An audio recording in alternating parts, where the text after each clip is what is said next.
मैं पीटर विटमोर हूँ, 73 वर्ष का, और अगले कुछ मिनटों में मैं आपके सामने जो बातें रखने जा रहा हूँ, मैं चाहता हूँ कि जब मैं छोटा था तब कोई मुझे कॉलर से पकड़कर ये बातें सुनने के लिए मजबूर करता। मैं बढ़ा चढ़ाकर नहीं कह रहा हूँ। टिक कर बैठिए, आगे मत बढ़िएगा, स्किप मत कीजिएगा, क्योंकि इनमें से हर एक बात तब अलग तरह से असर करती है जब आप वास्तव में रुककर इसके बारे में सोचते हैं। मैंने लोगों को खुद को मिलाकर इन्हीं कुछ गलतियों की वजह से अपनी अच्छी भली जिंदगियों को बर्बाद करते देखा है। बड़ी या नाटकीय गलतियां नहीं, वैसी नहीं जो अखबार की सुर्खियां बनती हैं। शांत गलतियां, ऐसी गलतियां जो आपको 10, 20, 30 साल तक अंदर ही अंदर खाती रहती हैं, जब तक कि आप एक दिन चारों ओर देखकर ये न सोचने लगें कि आप उस जगह से इतनी दूर कैसे आ गए जहां आप पहुंचना चाहते थे। यहाँ वैसी ही 10 गलतियां दी गई हैं, और मैं गारंटी देता हूं कि इनमें से कम 3 आपको असहज, अनकंफर्टेबल कर देंगी। 1. अपने शरीर के साथ ऐसा व्यवहार करना जैसे वो आपको बाद में बिल भेजेगा। वो बिल नहीं भेजेगा, वो अपना फैसला वर्षित सुनाएगा। मैंने 16 से 44 साल की उम्र तक, यानी 28 साल तक धूम्रपान किया। इसलिए नहीं कि आखिरी दिनों में मुझे इसमें मजा आता था, बल्कि इसलिए क्योंकि इसे छोड़ना बहुत झंझट का काम लगता था। आपको पता है और क्या झंझट है? 57 साल की उम्र में एक कार्डियोलॉजिस्ट, दिल के डॉक्टर का आपसे ये कहना कि आपकी धमनियां, आर्टरीज जंग लगे पाइपों जैसी दिखती हैं। 30 या 40 की उम्र में किसी को नहीं लगता कि उनका शरीर हर चीज का हिसाब रख रहा है, लेकिन ये रख रहा है हर वो भोजन जिसे छोड़कर आपने कचरा, जंक फूड खाया, हर वो रात जब आप सिर्फ 4 घंटे सोए, सोफे पर बीता हुआ हर एक दशक। मेरे एक सहकर्मी थे डेनिस, जो 40 की उम्र में मैराथन दौड़ते थे और सोचते थे कि उन्हें कुछ नहीं हो सकता। 52 साल की उम्र में उनकी पीठ ने ऐसा साथ छोड़ा कि वो 6 महीने तक अपने जूते के फीते तक नहीं बांध सके।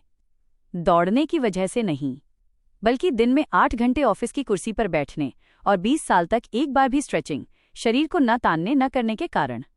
आपका शरीर भूलता नहीं है, वो बस सही वक्त का इंतजार करता है। 2. अपने सबसे करीबी लोगों के साथ ईमानदारी के बजाय आराम दूरी चुनना। मेरा भाई रे और मैं 11 साल तक नहीं बोले। 11 साल, एक ऐसी मूर्खतापूर्ण बात पर कि मुझे बताते हुए भी शर्म आती है। उसने मुझे बिना बताए हमारी माँ से पैसे उधार लिए थे। मुझे पता चल गया, और ये कहने के बजाय कि रे मुझे ये बुरा लगा और इसकी ये वजह है, मैंने उसे अपने जीवन से अलग कर दिया। बस फोन करना बंद कर दिया। थैंक्सगिविंग त्योहार बिना एक शब्द बोले आए और चले गए। उसके बच्चे अपने चाचा को जाने बिना बड़े हो गए, और इस पूरे समय मैं खुद से कहता रहा कि गलत मेरे साथ हुआ था, इसलिए इसे ठीक करना उसका काम था। जानते हैं ये क्या है? ये घमंड के भेष में कायरता है। मैं किसी भी मंगलवार की दोपहर फोन उठा सकता था और ईमानदारी के 5 शब्द कह सकता था। मैंने नहीं किया। हम आखिरकार तब जाकर मिले जब उसके कूल्हे का ऑपरेशन, हिप रिप्लेसमेंट हुआ, और उसकी पत्नी ने मुझे अस्पताल से फोन किया। एक ऐसी बातचीत के पीछे 11 साल का सन्नाटा, जिसे जब हमने आखिरकार किया तो उसमें सिर्फ 40 मिनट लगे। 3. खुद की तुलना उन लोगों से करना जो वो खेल ही नहीं रहे हैं जो आप खेल रहे हैं। 80 के दशक में मेरे पड़ोसी फ्रैंक डुका ने एक नाव खरीदी। बहुत खूबसूरत चीज थी। वो उनके गैरेज के रास्ते, ड्राइववे में एक ट्रेलर पर खड़ी रहती थी। उन्होंने 4 साल में शायद 6 बार इसका इस्तेमाल किया होगा, लेकिन हर शनिवार वो बाहर आकर उसे चमका रहे होते थे। और हर शनिवार मैं अपनी रसोई की खिड़की पर खड़ा होकर खुद को एक नाकामयाब इंसान महसूस करता था, क्योंकि मैं उसे खरीदने की हैसियत नहीं रखता था। एक ऐसी नाव जो मुझे चाहिए भी नहीं थी। मैं उस समय मछली पकड़ने नहीं जाता था। मुझे बाथटब से बड़ी किसी भी चीज पर उल्टी, सी सिकनेस होने लगती थी। लेकिन फ्रैंक के पास एक नाव थी और मेरे पास नहीं थी, और किसी तरह मेरे दिमाग ने इसका ये मतलब निकाल लिया कि मैं पीछे छूट रहा हूं। किससे पीछे? किसके पीछे? कोई रेस नहीं थी। मैंने खुद एक रेस बनाई और फिर परेशान हो गया कि मैं इसे जीत नहीं रहा हूं। हम ऐसा लगातार करते हैं, प्रमोशन, घर, छुट्टियां, कारें, यहां तक कि हमारे बच्चों के रिपोर्ट कार्ड। अपनी जिंदगी के चौथे अध्याय, चैप्टर 4 की तुलना किसी और के 12वें अध्याय, चैप्टर 12 से करना। ये एक ऐसा खेल है जिसमें कोई विजेता नहीं होता, और ये आपके पास जो कुछ भी है उसकी संतुष्टि की हर एक बूंद को निचोड़ लेगा। 4. ये मानना कि जब चीजें शांत हो जाएंगी तब आप जरूरी कामों के लिए समय निकालेंगे। चीजें कभी शांत नहीं होती, वे बदल जाती हैं। नई समस्याएं पुरानी समस्याओं की जगह ले लेती हैं। नए दायित्व हर उस खाली जगह को भर देते हैं जिसे पुरानों ने छोड़ा था।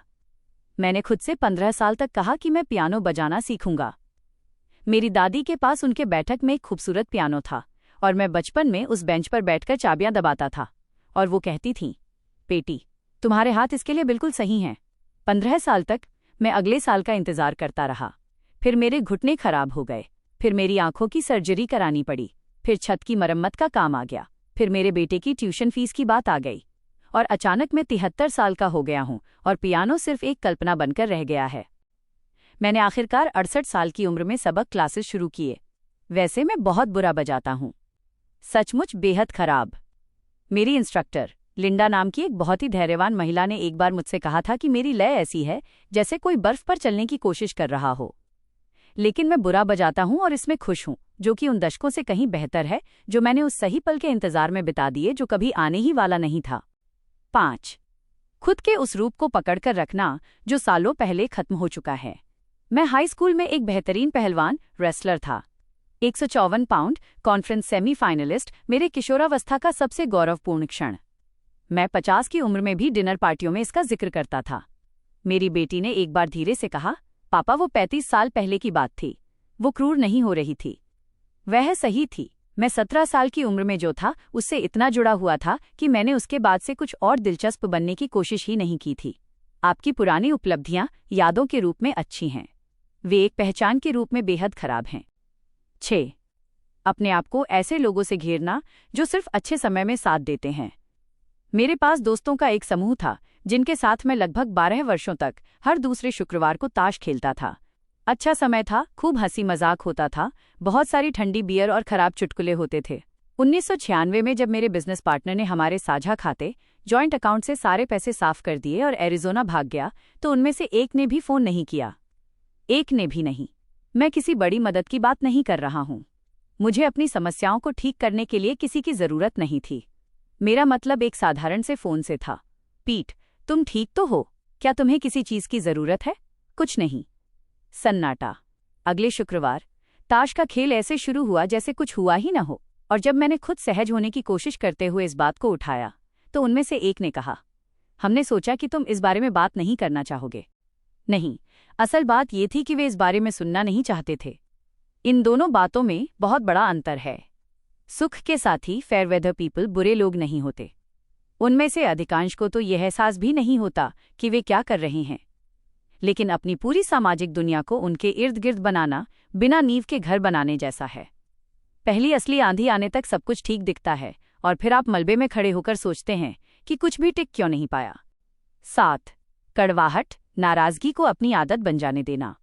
जब मेरा बिजनेस पार्टनर पैसे लेकर गायब हो गया तो मैं उस गुस्से को पत्थरों से भरे बैग की तरह अपने साथ लेकर घूमता रहा। सालों तक मैं बारबेक्यू में, पारिवारिक भोज में, यहां तक कि डेंटिस्ट के क्लिनिक में भी बिना किसी वजह के उस बात को निकाल लाता था। उस समय मेरी पत्नी सुसान ने आखिरकार मुझसे कहा, पीटर, तुम उस आदमी को अपने दिमाग में मुफ्त का किराया दे रहे हो और वो तो बिजली पानी का बिल भी नहीं दे रहा है। वो सही थी। कड़वाहट उस व्यक्ति को सजा नहीं देती जिसने आपके साथ गलत किया है। ये सिर्फ आपके अपने दिनों को जहरीला बनाती है। मैं आपसे ये नहीं कह रहा हूं कि आप उन सभी को माफ कर दें जिन्होंने कभी आपको चोट पहुंचाई है। कुछ चीजें माफी के लायक नहीं होती, लेकिन उन्हें हर एक दिन अपने साथ ढोना एक विकल्प चॉइस है, और ये एक ऐसा विकल्प है जो उन्हें कम और आपको ज्यादा नुकसान पहुंचाता है। 8. हर असहमति को एक ऐसी लड़ाई की तरह देखना जिसे आपको जीतना ही है। मैंने अपने बेटे के कॉलेज के विषय मेजर को लेकर पूरे एक गर्मी के मौसम में बहस की। वह कला, इतिहास, आर्ट हिस्ट्री पढ़ना चाहता था। मैं चाहता था कि वो बिजनेस या इंजीनियरिंग करे, कुछ व्यावहारिक जिससे अंत में एक अच्छी सैलरी मिले। मैंने स्प्रेडशीट बनाई, सैलरी का डेटा निकाला, अपने मामले को ऐसे पेश किया जैसे कोई वकील सजा दिलाने के लिए जिरह कर रहा हो। उसने शालीनता से सुना, सिर हिलाया और कला इतिहास में दाखिला ले लिया।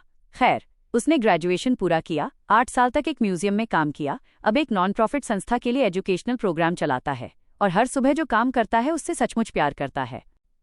इस बीच मैंने एक पूरे विषय के पीछे हमारे रिश्ते को नुकसान पहुंचाने में पूरी गर्मी बिता दी। उसे ये महसूस कराया कि उसके शौक सही नहीं थे, एक ऐसे फैसले पर जो शुरू से मेरा था ही नहीं। हर बात पर अड़ जाना समझदारी नहीं है। अधिकांश बहसें तो करने लायक भी नहीं होती। 9. व्यस्त रहने को उत्पादक, प्रोडक्टिव होने या इंसान के रूप में कीमती होने के भ्रम में जीना। मैंने दशकों तक व्यस्तता को एक मेडल की तरह पहना। हफ्ते में 60 घंटे काम, वीकेंड पर ऑफिस। रविवार की दोपहर को बिना दोषी महसूस किए शांत नहीं बैठ सकता था, जैसे आराम करना कोई ऐसी चीज हो जिसे मैंने अभी तक कमाया नहीं है। और किस लिए? उन घंटों में से आधे घंटे बेकार की भागदौड़ थे। ऐसी मीटिंग्स जो सिर्फ एक फोन कॉल हो सकती थीं, ऐसे फोन कॉल्स जो सिर्फ एक ईमेल हो सकते थे, ऐसे काम जिन्हें मैंने खुद करने की जिद की, क्योंकि दूसरों को काम सौंपना मुझे ऐसा लगता था जैसे मैं ये मान रहा हूं कि मैं इसे संभाल नहीं सकता। मैं अपनी गाड़ी के पहियों को पूरी ताकत से घुमा रहा था और उसे प्रगति, प्रोग्रेस कह रहा था। मेरी जिंदगी के सबसे व्यस्त सालों ने सबसे कम सार्थक परिणाम दिए।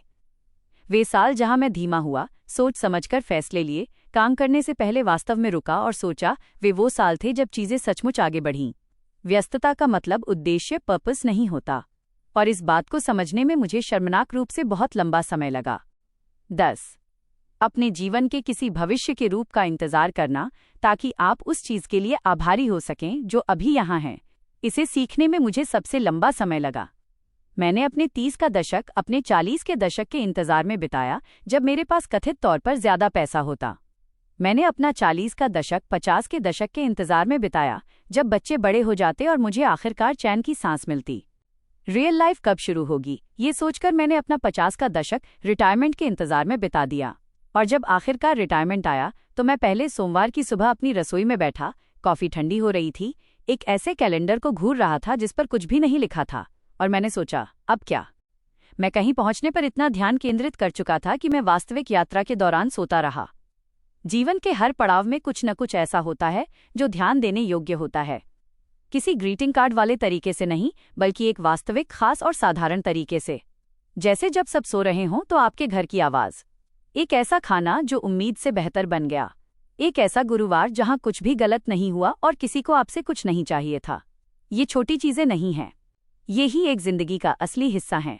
हम बस उन्हें पहचान नहीं पाते, क्योंकि हम क्षितिज पर किसी बड़ी चीज की तलाश में बहुत व्यस्त होते हैं जो शायद कभी सामने ही ना आए। देखिए, मैं यहाँ खड़े होकर ये दिखावा नहीं कर रहा हूँ कि मैंने सब कुछ समझ लिया है।